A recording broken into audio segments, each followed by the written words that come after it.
the awareness of maps today, or let's say 20 years ago, is completely different. And because we have, like Google Maps, something so much accessible for everybody, then it's very easy for people to understand how maps work, and how they operate. And I even see it with with my son. I have an 8-year-old son, and on school he gets nowadays topo lessons.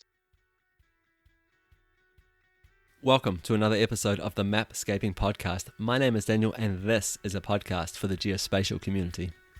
Today, I'm talking to Christian from a company called MapCreator, and this is a company that's specialized in creating a piece of software that's designed to help news agencies, media agencies produce high-quality maps for their articles and for their websites.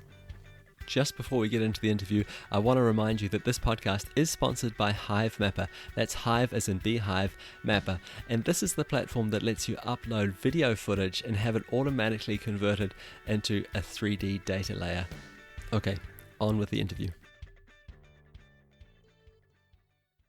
You come from a company called MapCreator, and it's got a little bit of an interesting background, and I'd really like to hear that story before we dive into the problems that MapCreator is actually solving. So maybe you could tell us about the history of MapCreator.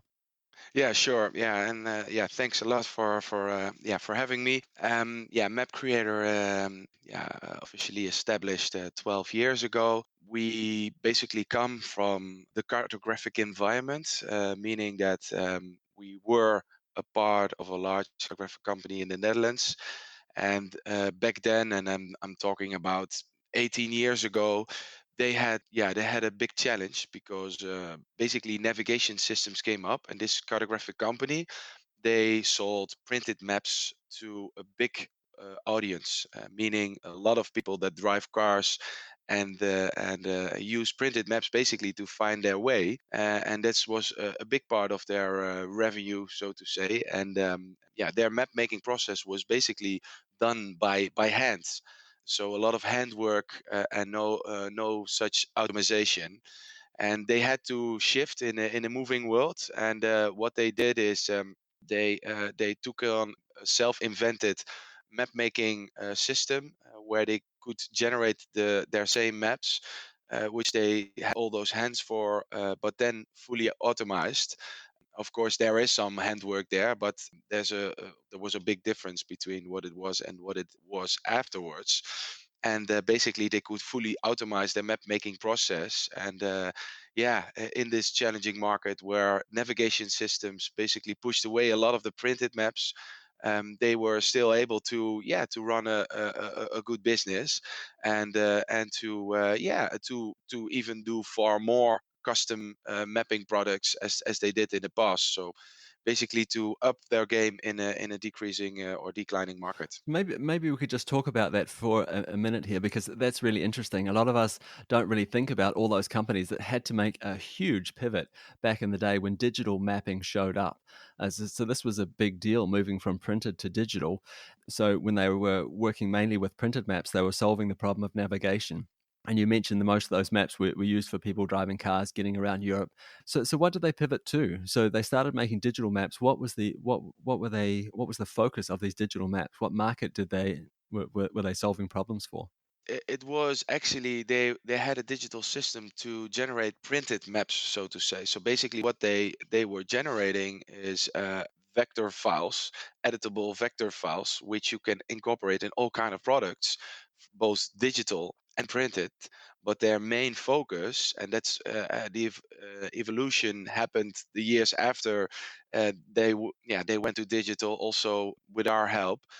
But first base reason was to get this digital system basically in place, to get the workflow of creating maps, which normally was done by hand, into a computer system which could generate those same printed maps and even more at the same time, and then fully automized. So the first focus was purely towards print.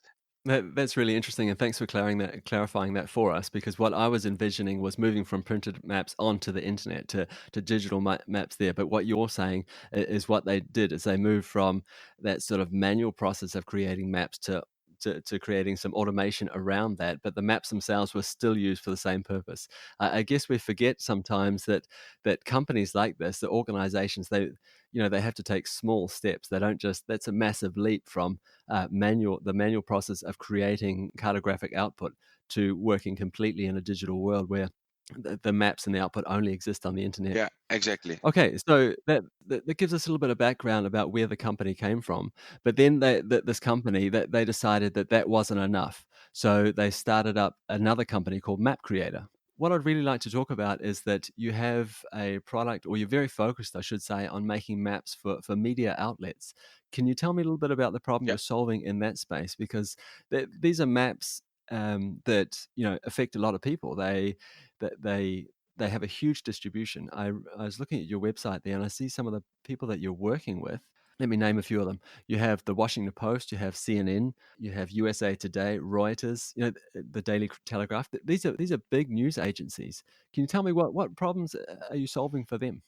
Yeah, at first, after being around with MapCreator a couple of years, we started working with some local newsrooms, also with the same kind of solution where we were helping cartographic companies with. And back in 2014, we were in a phase where we were not sure. Okay, where can we best focus on in terms of markets? Because we are serving a lot of different markets, and at that time we felt that we could make a big difference in newsrooms, the news media outlets that you also named, and basically we are helping them to get map making into the hands of journalists. And in the past, there were quite big graphics staffs amongst local and national and world news agencies, so to say, or world newsrooms. That declined a bit because there was a lot of printed news outlets has lost quite a bit of audience. Yeah, in this losing of audience, they still want to bring a quality. They want to bring quality news out there, and for them it was very important to, besides having the written content, also to have the graphical content in their own look and feel, meaning that every newsroom or every news outlet, they have thought about very carefully what kind of fonts they use, what kind of coloring they use, and not only for their maps obviously, but also for all other things, their design and their, let's say that the design of news is very important on how they bring the news into the world, and mapping is a good part of that.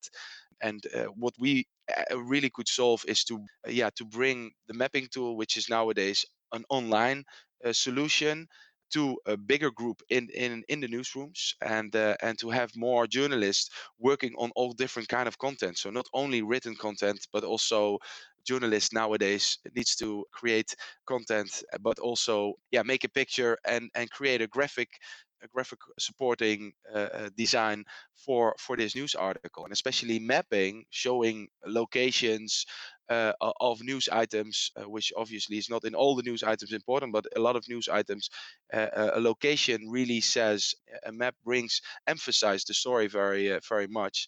And then if a non-specialist can generate, let's say, high quality output which serves their custom brand, nowadays our main focus is toward newsrooms, because of this. Yeah, so you said a lot of really interesting things there, and a couple of things I think would be worth picking out. Well, one of them would be that I think sometimes we forget when we see these articles. So once again, these big newsrooms, they have a huge amount of distribution. These are articles that are read possibly by millions of people all over the world. We forget that perhaps it's the journalist that is actually creating the written content and maybe also the visual content. And I think as a lot of people listening to this will be map creators themselves, and perhaps they'll see a few cartographic rules being broken from time to time, or perhaps cartographic output that doesn't sort of fit that standard that we were taught in university or at school, in terms of what makes a really good map. So that's one thing I thought was really interesting to note. Another thing was this idea of of branding by using maps as another way of branding yourself, saying, hey, we believe in this. This is our font. These are our colors. These are our look and feel. That this is the message that we want to send out into the world and how we want to send it out. I think we see this all the time in other terms and other forms, of graphical output. But I've never really thought about it in terms of cartography, in terms of mapping. And I could imagine that if you could do this well, if you could master this as a news outlet, you could add that extra layer of stickiness to your articles and that extra layer of personalization. Yeah, what I could add to this is that yeah, for the readers, for the audience, it's very important to see branded content in general. You know, to see this is the news outlet that I trust in, that I want to pay a subscription for. And nowadays, not only for print, but of course also for online and all kind of ways to subscribe to their content. And yeah, we can contribute to the branded content nowadays for all platforms, and yeah, making this more easier and approachable. So again, you said something quite interesting there. You're talking about these new newsrooms. They've moved from a different model. Before they had the model of monetization. Before they had, there was maybe only 3 newspapers, 5 or 6 magazines, that kind of thing. So the distribution was very clear. There wasn't so many competitors in the marketplace. Now that a lot of them have moved online, so we moved away from physical print to content online, there's a huge amount of competition. So these people are competing for subscribers. And I think one way of getting subscribers is having really, really great content. And you're talking about mapping and cartography not only being a form of branding, but also a way of creating content. And with the rise of social media, one thing that we've seen is that sort of visual aspect to stories. That's the bit that sort of hooks people. They see a great picture on a social media network and they click through. And this is what these companies want. They want us to sort of click through. They want us to read the article. They want us to engage, which is understandable. Have you seen a rise in kind of viral mapping? And what I mean by that is people purposely trying to get people to engage by perhaps provoking them in some way using a map that perhaps distorts the truth a little bit, or doesn't show the whole truth. I think most of us, or at least the people listening to this podcast, have seen maps like that where they think, oh, okay, I can see what you're doing there. It's perhaps not exactly the case. Have you seen any examples like that, or are you aware of things like that happening out there in the industry? Yeah, there are definitely some newsrooms that make their own, yeah, truth, so to say. Yeah, I can't be explicit about the samples, but via social media and off and on, we get sometimes people that have seen maps from us, and that come and share yeah, mistakes, so to say, with us. We have to be, of course, very careful, because the news outlet has done it with a purpose, and obviously the person that have seen it have yeah, has a different opinion of it. But we definitely see, yeah, samples in the world that people, yeah, change the map willingly to, yeah, to emphasize the story, and that could, yeah, conflict, so to say, in some cases with what is the actual status. But yeah, these things happen, and that also belongs to the mapping industry, especially when you deliver a part of the data we deliver is it basically an open data, as in that they can manually edit the vector file which comes out of the system. So we can't control fully the content which goes out there. But that's definitely things that we see in the world, and that happen. And yeah, we always try, yeah, respond politely to these kind of cases. And Could we stay with this topic just for a second here? And this is definitely not to belabor the point or point at anyone with the big finger of blame. This is just to sort of expand on it a little bit. So you create this tool and you're democratizing access to this. You're giving a lot of journalists access to it. If we stay with the newsroom, for example, so do you find yourself in a sort of between a rock and a hard place? You want to create this incredibly flexible tool that you have created for people, and you want them to use it, but there must be some part that there's also some rules here. Do you do anything to sort of set any boundaries, or is it a completely open system? obviously, the base data, we work with very solid data providers, because that also belongs to our tool. Not only, yeah, delivering the customization, but also having a good data source. in place. At the end, I think what makes us quite unique in the world is that we offer them a mapping platform where they can generate basically their own needed content. Nowadays, we also work with legal designers, for example, which use our products, for internal processes, but they have to influence the map content not from a cartographic point of view, but from a lawyer point of view, which is completely different. So we are in the middle there, but I think it belongs to the core value of what we deliver, that our end user is flexible with the map content. And obviously there are rules for cartography, which we want to raise them in the best possible way with this accurate data source which comes into our platform. We really want to be partner in custom mapping and creating that unique map that makes a difference. So there's a tipping point where we need to step away and say, okay, then we leave it up to our users. That's definitely challenging, especially looking at our cartographers, which we have here, and working on the layouts for the customers, and hoping that the output is actually best fitted towards the database. But at the end, the user needs to decide, and that belongs to the way we work with our users. Of course, and I think something like this is always going to be open to interpretation, right?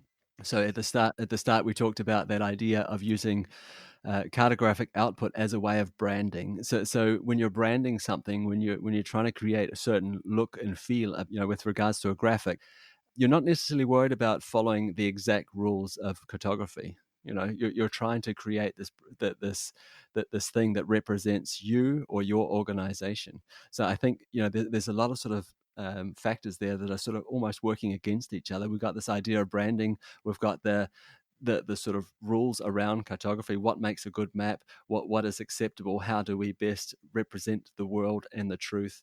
And also, you've got people that are perhaps, in some cases anyway, motivated by creating that graphic that perhaps is going to provoke a reaction, a response, and get people to engage. So I think there's a lot of things that are sort of working there. Yeah, that's true. Yeah, it's a lot of a lot of things that are working there. And again, with the database, if you have an accurate database which you give, then you already set the standards, for the output which goes out. So Absolutely. Hey, can you give us an idea of what kind of feedback you get from people? Because I'm thinking if I see one of your maps out in the world and it creates such a reaction that I have to write to you. Like, I'm obviously a passionate person. I'm a dedicated person. I really either agree with what this map has shown, or I strongly disagree with it. Can you give me a little bit of idea of some of the feedback that you receive based on your maps? part of the feedback we get is people that feel engaged with the map but not feel tied to it because the content is in their eyes not correct. So that's quite some feedback we get. Yes, in some cases we also get feedback from, I would say, in a lot of cases, the digital maps. For some reason, people in the digital world look more at digital maps than printed maps, and especially because you get the responses via the digital world in general. This is where you get the most of positive feedback of, where they give you feedback that they really like the way the map works, and in terms of the technology behind it, how you zoom and scroll, and how you cluster information on top of a map. So we get quite a bit of response onto those kind of functionalities we offer. I think those things are the majority of the feedback which comes in. Obviously, we get all kind of feedback, but those, if I would take the ones that are mostly heard and seen, then those are the ones that we see mostly. So let's stay with this idea of getting feedback just for a second.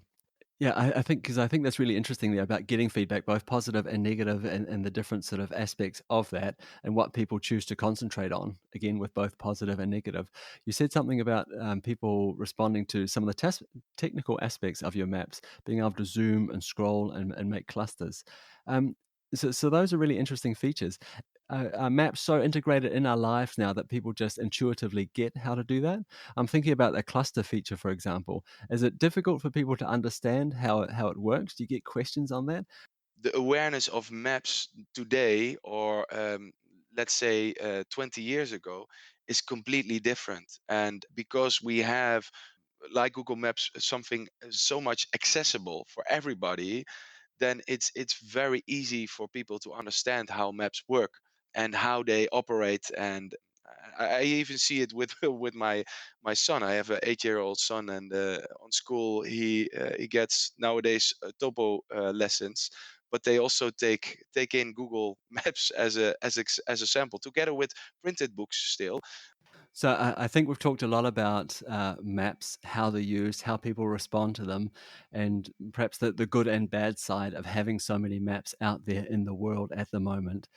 If we look out into the future, how do you see this industry changing? How do you see, can you see any trends developing that are going to lead us in certain directions in terms of mapping and media and these big media outlets? If we look at newsrooms, I think, yeah, less people need to do more in that extent, but they are still, they have to step up. So more, let's say, graphical content need to go into their publications, both digital and printed. The thing is, in every platform, we see different kind of maps appearing. I think a couple of years ago, it was more like a mainstream solution. And if you can copy what you have in print to digital or the other way around, that was more the way of working. Nowadays, in every platform, even in social media, they want to have their own, yeah, direction in terms of mapping. Besides that, looking at the digital world, a lot of big newsrooms were into interactive content a lot. And we see them shifting more to static content, to easy content, not only in maps, but also in other parts. People interacting really with graphical content is not that important anymore. And I see that declining towards the newsroom world. They want to show off in news. They want to make their point with a good news story, with quality content, with pictures, with good graphics, but not the ones that you really interact with, so to say. There's definitely some content still where they should interact with, but that's very to a minimum level. If I look at real, you named a couple of names of large newsrooms. If you go online to a couple of them, then you will definitely see that there's less content where you can interact with, and more, let's say, statical content. And we see the world shifting there. Of course, this statical content needs to be responsive towards a lot of devices. If you take the website as a sample, but I think, yeah, these are definitely things that they're shifting in. And the other way, I think, print. A lot of people said that for newsrooms, that print was dying basically. And what we now see, that the newsrooms that are still there, they still have a print outlet, and they use that more as a quality piece, which still is important to them.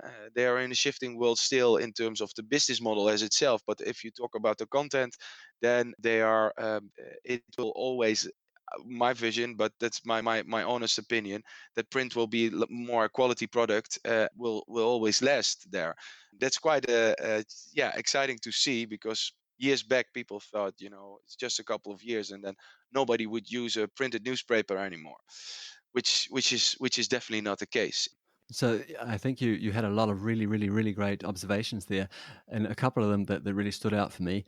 The first one was the fact that, okay, so a news outlet, they have social media, for example, they need to produce cartographic output in a whole bunch of different formats.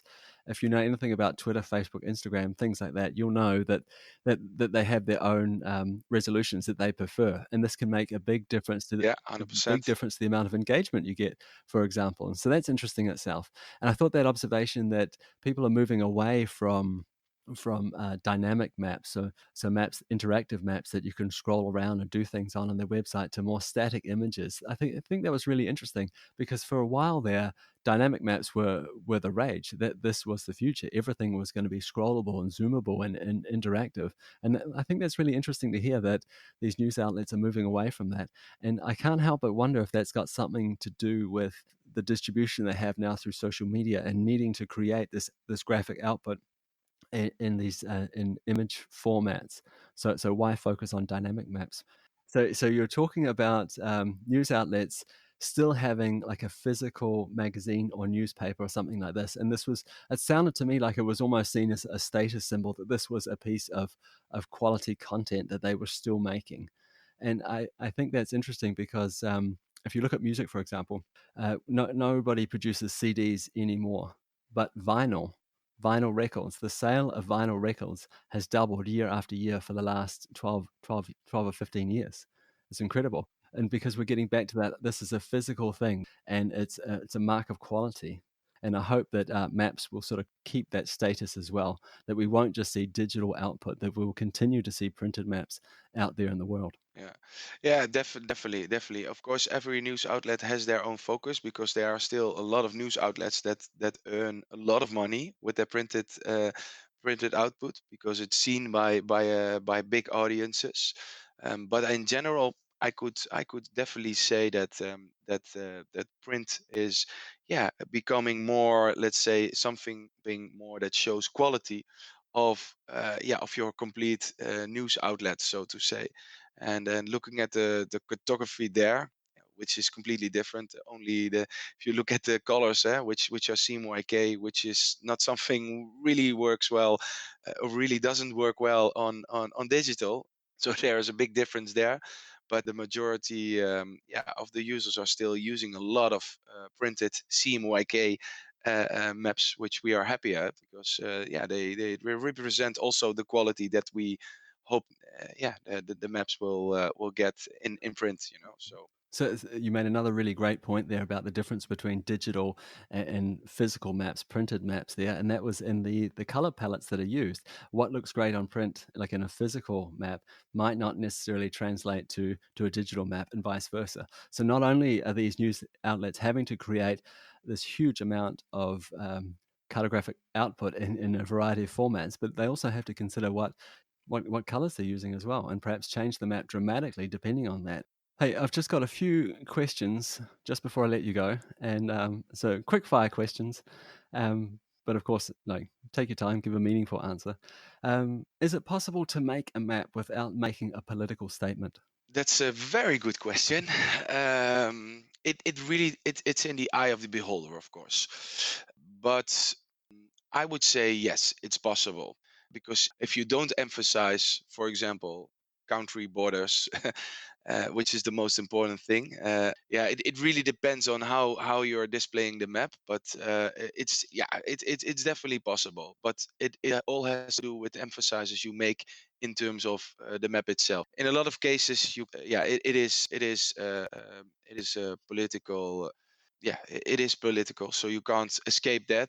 I think perhaps a better question from my side would have been, if I made a map non-political, would it still have enough meaning? Would it have enough messaging to really get the point across? And I think as soon as you start taking away, like filtering it out, and sort of averaging things out, maybe even dumbing it down in terms of the amount of information you're showing people, I think it becomes more of a question: can this map tell the story without these other layers on it?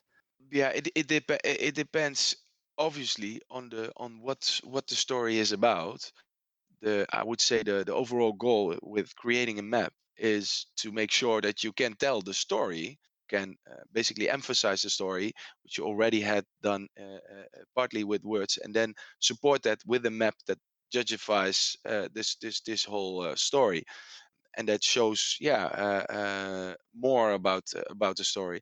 So really at the end has to do with the emphasizes of the story as itself. And I think, yeah, leaving away information is only yeah, when you need to emphasize, or when you want to show something, and when it helps to show this particular thing with leaving away information, then I think that's definitely helpful. But it's all has to do with the story. So it's hard to give you an exact answer to this question, but I think it depends from story to story. I think actually you did a really great job of answering that question. Just that last thing you said there with it's from story to story, from map to map. It depends on the story. It depends on the map. What message am I trying to get across? Hey, you guys have this huge focus on maps for news, maps for media outlets, giving them access to mapping to be able to create their own cartographic output. Who in the industry is doing this really well? Is there a certain news outlet where you think, wow, those guys are doing a really great job of producing maps? If I could take one good sample of a news outlet that is producing amazing amount of maps in all kind of forms is Bild. Bild in Germany. They are located in Berlin. I think in terms of the media house Axel Springer, where they are part of, the Axel Springer is one of the bigger news media houses in the world. Bild as itself, they really push out a lot of mapping content in all kind of ways, interactive, static, social media. They have their own social media channels of the department that creates their graphics and their maps. And you will see there that that they are top notch in terms of the quality and the quantity of their maps for all kind of different platforms. So that's definitely a good news outlet to mention that is on top of their maps very well. Christian, I really want to thank you for taking the time to do this interview with me. I've really enjoyed the conversation.